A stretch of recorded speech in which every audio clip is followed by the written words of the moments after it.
Tonight on Chim's Talk Africa, my guest is Rotimi Idowu, a lawyer and the company secretary for Chevron Nigeria.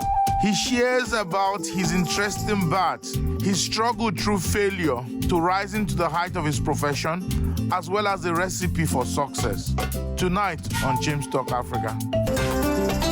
Please like this video and leave a comment below. Let's know what you think. And don't forget to subscribe and click on the bell button and share this video with somebody else.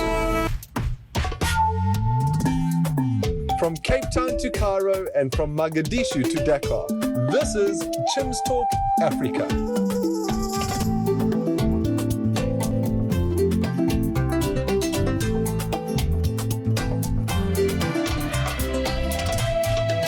And now here's your host, Chim Onyibilanma. Hi there, welcome to this segment of your show. Like I said in the introduction, my guest today is Rotimi Idowu. Rotimi, you're welcome to the show. Thank you very much, and thanks for having me. Rotimi, you know, I find the story of how you were born very intriguing. Very few people can boast of the kind of drama that followed your birth, that came with your birth. Tell us about how you were born. Yeah, absolutely. My mom told me this story a few years back, and for many years I never knew about it until just recently. She was walking and probably on her way to a place. She was pregnant with me. This was way back in 1971. Then all of a sudden, she went into labor. And of course, I was born in July. And July, as we know in Nigeria, is the rain part of the rainy season. The rainy season, okay. All of a sudden, she went into labor. Before you knew it, I just appeared. She just gave birth to me right into the flood. Then before she could say Jack, the flood was taking me away. So somebody from a total stranger dived into the flood, rescued me, and I was rushed into the hospital. They pumped water out of my system and all that. And I was literally saved. That immediately gave me the notion that, look, there is something special about this guy. And that has been what I've witnessed and what I've experienced all my life. The hand of God upon my life in a very strange way. It's interesting the way that hand has taken you to where you are, the height of your profession today. Absolutely. As the company secretary in Chevron, one of the leading oil and gas industries here in Nigeria, in fact, in the world. And but it wasn't like that when you were starting. You came from abject poverty. Tell us about growing up in what many across Africa will recognize, serious poverty. Yeah, I mean, I love to tell my story to people who experience poverty or people who were born into a poor family. And always love to tell them also that your family background should not determine how you end in life. Okay, so I was born into a polygamous family. Polygamy is quite common in Africa, where you have a man having 2, 3 wives and all that.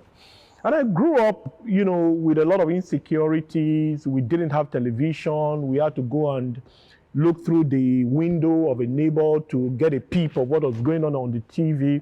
And when they were angry with us, they would just shut the blind, and that's the end of television for you. You go back to your to your house. And of course, we were living in a one-room apartment way back and all that. And my father, interestingly, had 13 children. So eventually we moved into a place where we had to sleep on mats, and all the children sleeping in the sitting room, divided with a center table, the children of the first wife on one side, the children of my mom on the other side of the divide. And that was what I grew up knowing, that was it. But I made up my mind early on, especially when I encountered Christ, that this was not going to define my life. That the poverty that I saw was not my poverty, it was the poverty of my parents. So I wasn't going to own it. I wasn't going to adopt somebody else's poverty as my own poverty. So making up my mind, and with that determination and with Christ at the very center of that, my life changed. So, yeah, just to encourage people that regardless of the background you came from, you can still achieve greatness in life. You can get to the very top of your career. You can achieve anything and absolutely everything you make up your mind to achieve. Where you end in life is your responsibility. You don't build excuses for failure. Absolutely. You don't create excuses. Now, life may have dealt you a bad start, but you can change the narrative and end great. That has been the story that I've seen God, brought to pass in my life. And it's not just you sitting in one place and praying. You've got to get things done. You've got to make up your mind. You've got to get, your hand dirty. You've got to have a dream and pursue your dream and become everything that you can become.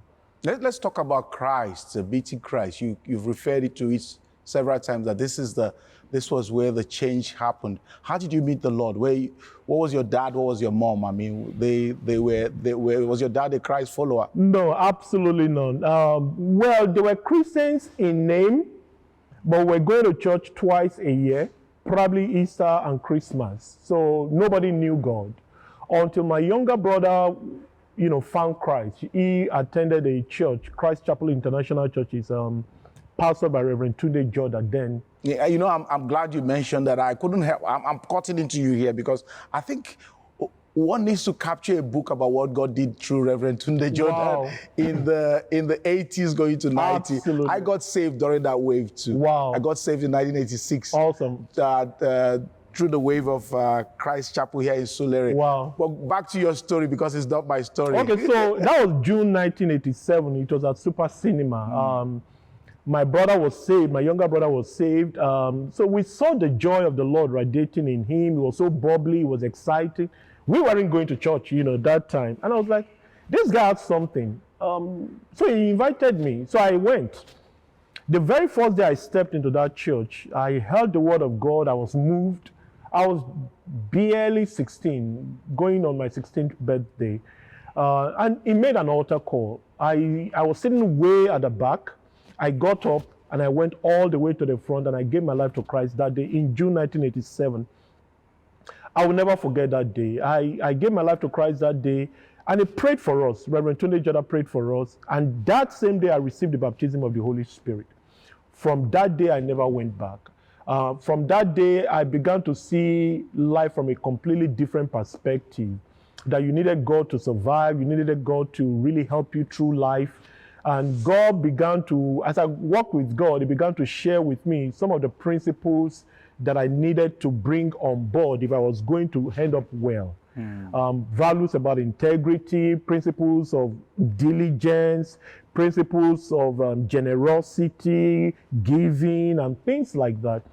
These are things that have basically defined my today.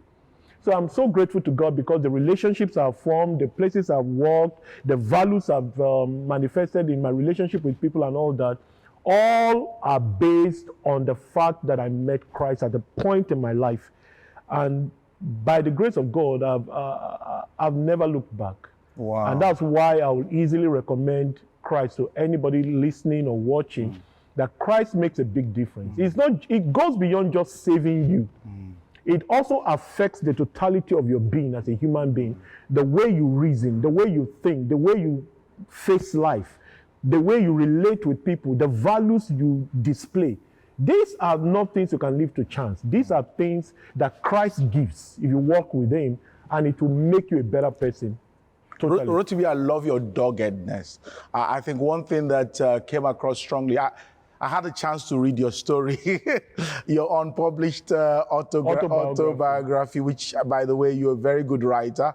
You handle prose like a poet. Thank you. And so one thing that came out for me is your doggedness, the ability to keep going when you fail.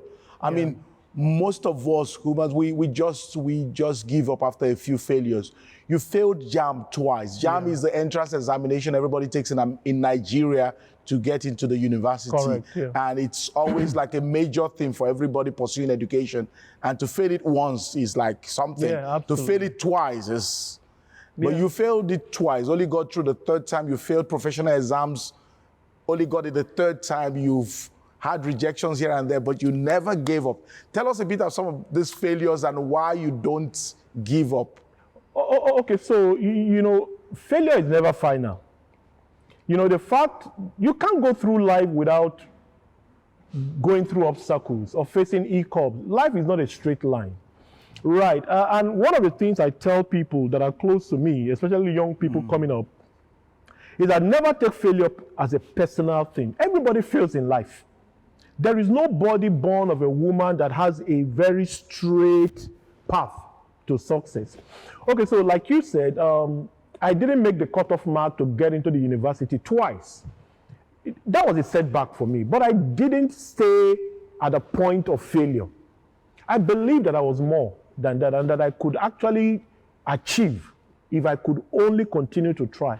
So on the third attempt, I made it into the university. An interesting bit about it is the fact that not only did I get admission into the university, I gained admission into the Faculty of Law, that's to study law in the Obafemi Law University in Ife. I ended up as the overall best graduating student. Which was remarkable. It was remarkable. I had 9 awards. I was in Ife and I know how tough Ife is. Oh, no, absolutely. Ife is one of the leading universities in Nigeria. Having 9 awards during the convocation was a massive, massive thing for me and gave me a lift in my career. So if I had considered how I failed twice and I had given up, then the beautiful story at the end would never have been written. The same way, the one you made reference to is the British Chevron Scholarship. Now, I applied for it the first time, no feedback from the British Council. Now, this is a scholarship, all expenses paid scholarship that the British government actually administers all over the world. So Nigeria has a slot. So I applied for it the first time, no response. I applied the second time. They sent me a letter. Oh, sorry, you didn't, you were not successful. So I didn't give up.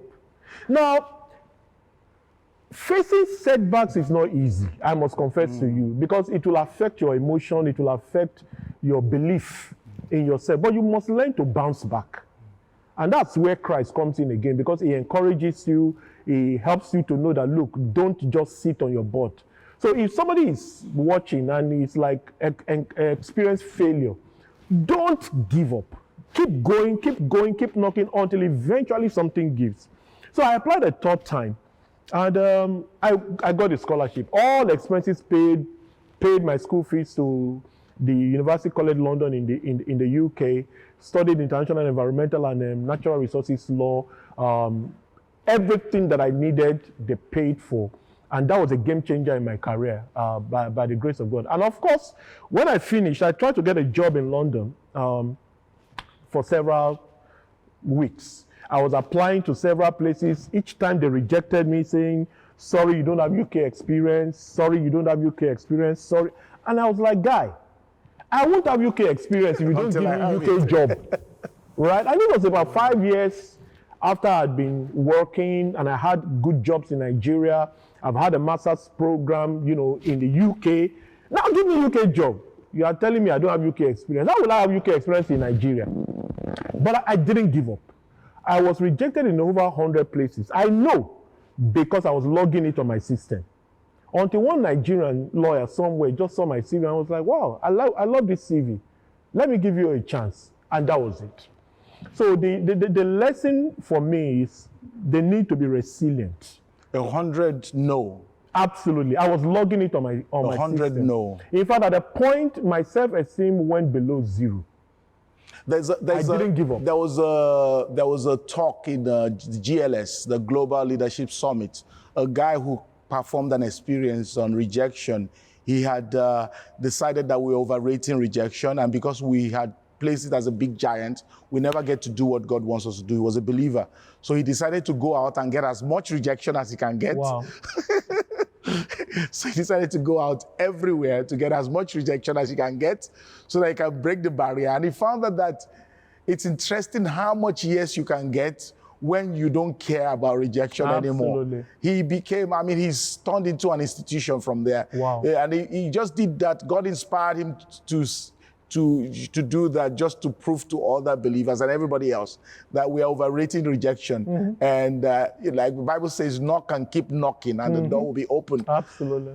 But you finally landed your dream job some years ago in a big oil and gas company here, one of the biggest. You work with Chevron, and you've been in the corporate workspace for several years. Now, how many years altogether from when you started working? Well, this year will make it 23 years. 23 years. How have you managed to keep your Christian testimony in a dog by dog many times? I mean, you worked in so many banks. You worked in banks. You worked in Absolutely. insurance company. I mean, several oil and gas, several different places.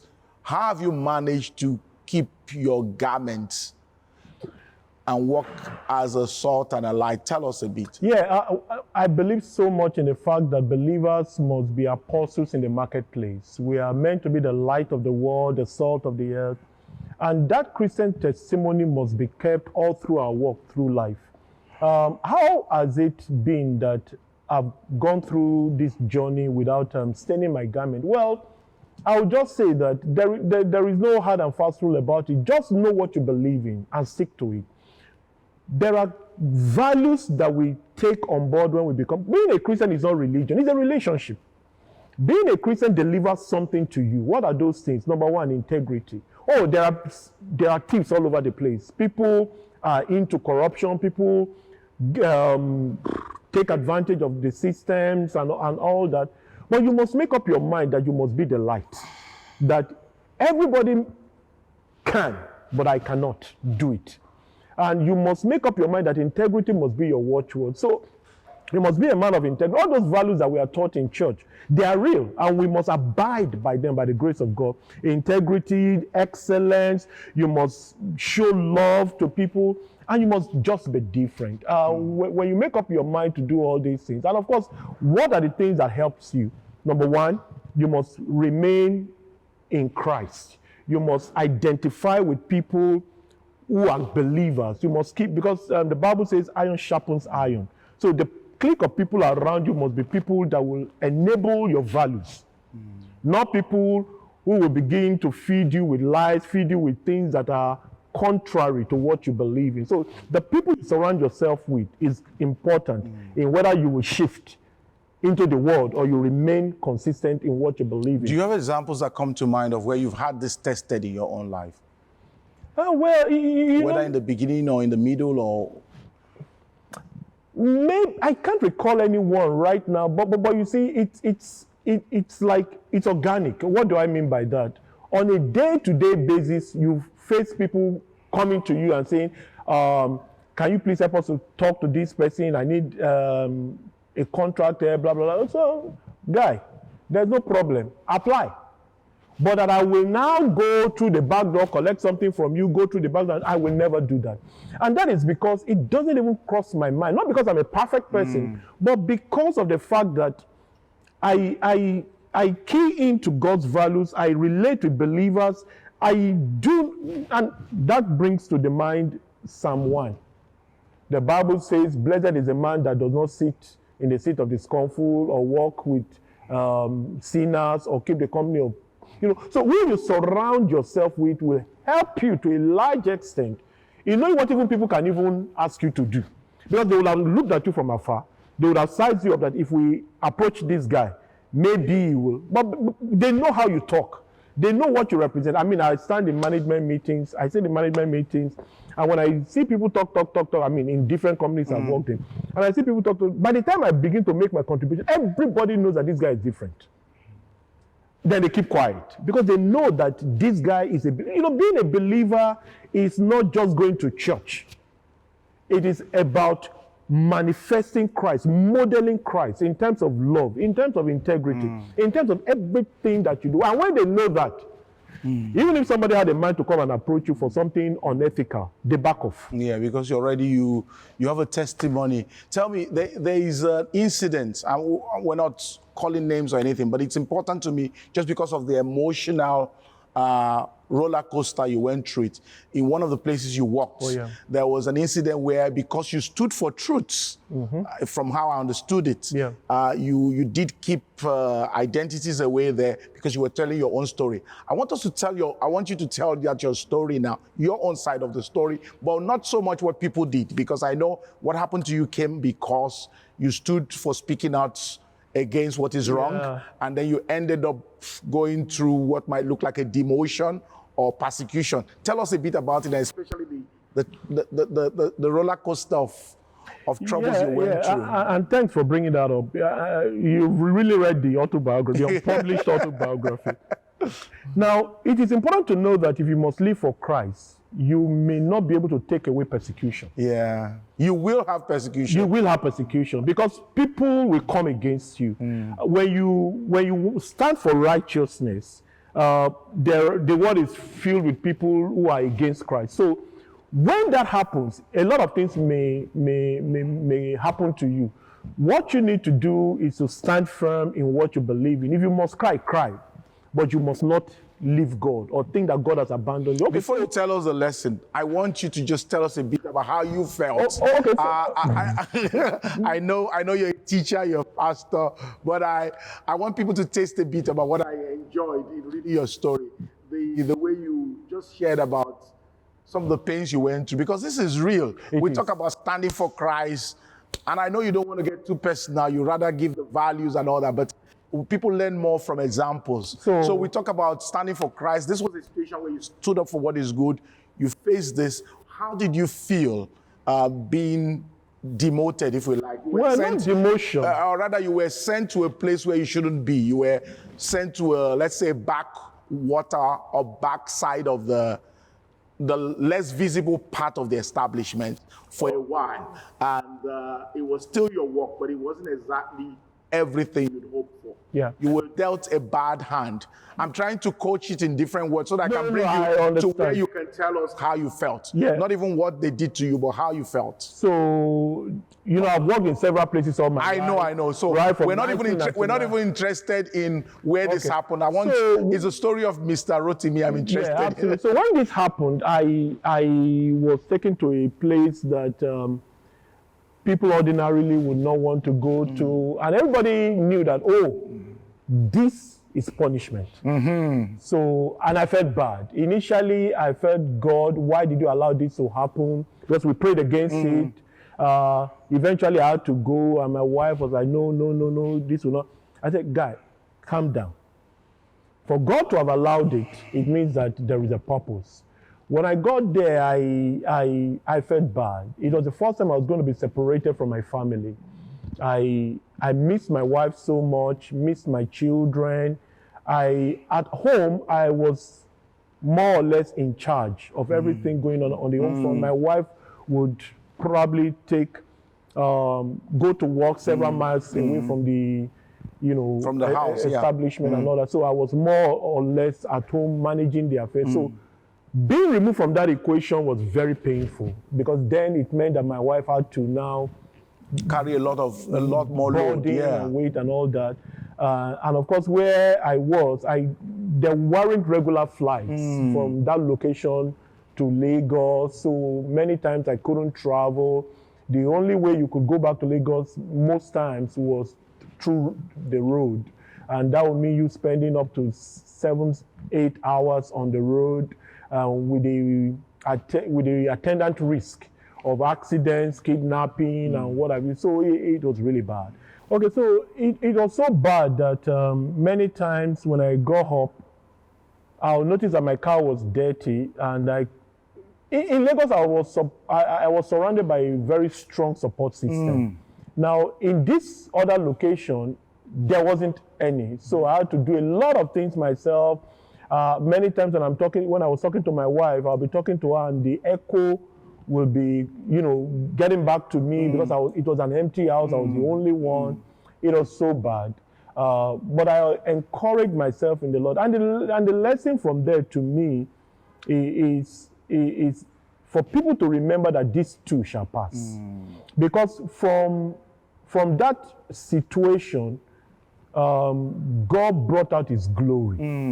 From that experience, I was able to connect with certain destiny relationships and met with some elevations even in the workplace. I may not want to go into all that, but people should know that when you go through a situation that is not so palatable, God is still at work. And at the end of the day, when I remembered how God brought me out and the things that God delivered to me in that period, I was like, wow, so this is what you had in mind, and I needed to go through it.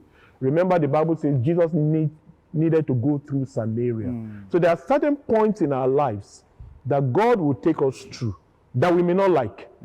But God always has a plan that we may not know, but He will reveal it at the end of the day, just like it happened to Joseph. Yeah. And I think sometimes the reason why we compromise, and I'm speaking a lot in the marketplace, because if we want to bring about change in Africa, it's going to have to be me and you, Christians, absolutely. the places God has planted us. But when we count the costs and the likelihood of the backlash we're going to get if we don't do what everybody else is doing, we suddenly feel it's much more comfortable to just either be neutral or play along with everybody. And you did get a backlash. You did get persecuted. But like you said, God gives treasures out of darkness. Absolutely. So that even the worst that the devil can throw at us is taken by God. God takes it and makes it a gift for us. Now, let's talk as we wind down. Let's talk about your family. I mean, you love your family so much. Tell us a bit about your family. Okay, so I'm married to a medical doctor, Rotimi Idowu, awesome woman, also a pastor, and we are blessed with 3 children. We've been married now for 22 years this year. It's been a wonderful experience, wonderful journey, and I will never forget how I proposed to her and she, responded. When I proposed to her, in fact, before even proposing, I had to go and pray. And that's what I tell believers or young people. Do not see a woman, oh, she's fine, she's beautiful, then you go and approach. Is God telling you to approach? So you need to hear from God. And I thank God that I heard and I went. And she took her time to pray. And when I went to see her for a response, what I told you, how far, blah, blah, blah, she opened the scripture and showed me how God spoke to her. And that journey has been a beautiful journey. And I'm a strong advocate of family life, family values, and for men to remain faithful to their wives. You know why I'm smiling? I read your story and I stopped and said, this man is different. Eh? You went back to talk about the girls you've loved before your wife. Oh, yeah, absolutely. I said, he must have such a beautiful relationship with his wife that he's able to talk about. Let me tell you an interesting story. When I was in the law school, so before I went to law school, I was already engaged to my wife. When I got to law school, I met this half-caste lady that I fell in love with. And we had so many things in common. You spoke about it. Oh, you guys in the book. So by the time I got back to Lagos from the law school, I was cold towards my fiancée. And she noticed it and she was like, Rotimi, you're cold. Where? I said, look, I'm coming out of a situation. I met somebody. You told her? Oh, no, I told her. I met somebody. I was emotionally attached to her, but I know that God is not sending me to her. And I need to purge myself of her. Just give me time. I'll get back to you. She appreciated the sincerity. And I felt I owed her that explanation. Because, you see, I will not make a move if God is not sending me. It's that sincerity I loved. The fact that, you were able to talk about it, and of course you talked with her about it, the fact that there's no hiding anything. Of course, I said sometimes, we say it's prudent not to. But yeah, anyway, I'm just bringing that in. It's a side thing. But I was quite fascinated about you naming the beautiful girl you first met when you were 16. Oh, yeah. Explaining how you exchange poetry. Well, that's part of my journey, isn't it? It's part of the journey. Now let's land this. Land this. What's your recipe for success? So somebody's watching. You've worked so hard. You've trusted God. You've come to people would say the top of your career, where you are as the route you've taken in your legal profession. What would you say is the recipe for Well, success? I hope I won't preach. Well, the first thing is know God. Have a relationship with Christ. And this is not about religion. Have a personal walk with God. Once you have this relationship, your journey starts from there. That's number one. Number two, know that God will not come and do things for you. He will give you ideas, He will give you knowledge, guidance, and all that. And you must now take the lead under God. So what are those things? Number one, you need to believe in yourself. You need to have a vision for your life. You need to be resilient. You need to work hard. And when I talk about working hard, it's not just doing hard work. It goes beyond hard work. I'm talking about excellence, actually. You've got to utter whatever you do with excellence. What do I mean by that? The Bible talks about Daniel having an excellent spirit and that he was preferred above the other people. So whatever you do, you must do it well. Africa must be known for excellence. It's not enough for us to just say, we are part of the world. You are part of the world. What are you bringing to the fore? So if you are there, you are thinking about your life, I want to succeed. How can I do? Number one is God. Have a vision to succeed. Believe in yourself. You must be resilient. You must work hard. You must utter whatever you do with excellence. Follow Christ everywhere you go. I mean, there is no other thing apart from that, to be Eyes honest. have not seen, ears have not heard what the Lord has prepared for those who trust in Him. What's your last word, Rotimi? Well, I believe in the greatness of Africa. I believe that Africans are not second-rate citizens. I believe that Africans can achieve greatness if only we make up our minds to do the things that God wants us to do. Do everything the right way. Shun corruption, uphold integrity, and work hard. Make a difference. It's possible. The people who are making waves in other parts of the world are not angels. They are human beings like us, and we can do it even better. Praise God.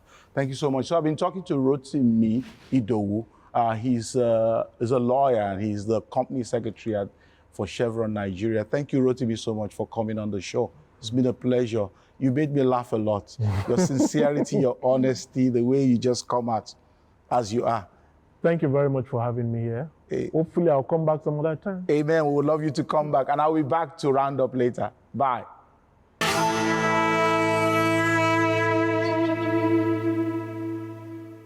God used the stumbling blocks that you think are stumbling block as stepping stone to greatness for you. Where is your faith? No, where is your faith? The problem with Dr. Kenneth. The way the church in Africa is now, what we need is revival. We cannot correct a wrong with another wrong.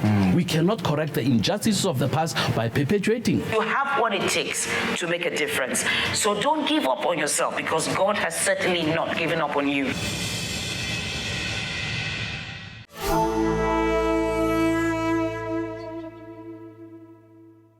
There and welcome back. I trust that you were challenged by that story of Brother Idowu. Rotimi's story is quite encouraging, especially the fact that he started from a very, very humble beginning. Not just humble, I would say zero. He didn't get a chance to talk about how poor his upbringing was and the fact that he's risen to the height of his profession now. I think it should encourage all of us that we don't sit down there. It doesn't matter what your past is. It can't determine what your future should be, and you too can get to where God wants you to get to. Now, before we go, I want to talk about the Bambara people of Mali. The Bambara people are a large population of the part of Mali, which is in West Africa. Now, the Bambara people are descendants of the royal family of Malinki in the Mali Empire. Some of you might know this from your history book. The Mali Empire was one of the massive empires in Africa, in West Africa in the past, just like the Zulu Empire was, and you should go and read about it. These Bambara people have a lot to be proud of from the history of their forefathers. But the reason why I'm bringing up the Bambara people today is because of the challenge of evangelism among them. The Bambaras are 6 million in Mali alone. They're found in other parts of West Africa, Guinea, Senegal, and even in Ivory Coast. But the largest population is in Mali, which is this 6 million. Do you know among the 6 million Bambara people, it is difficult to find a believer among them. Over 99% of the Bambara people are Muslims. Think about that. Segu is the capital area of the Bambara people. people, and it's a large region. If you travel for kilometers and kilometers from Segu, in a radius around Segu, for hours and hours, it'll be difficult to find any church anywhere or find believers. Think about that. There's a big challenge as you look at the many villages, the many towns without the gospel. It's true, historically, around 1929, some of the first efforts were done in evangelizing these people, but the kind of hostility and the extremity in the areas where these people live has made the effort of the church to go this to so minimal. Very little has been done. Thank God in recent times more and more is being done, but the need is still so massive. The need for evangelism among the Bambara people remains very massive today. And that's why I'm inviting you as a believer who is watching this. Will you pray for the Bambara people of Mali?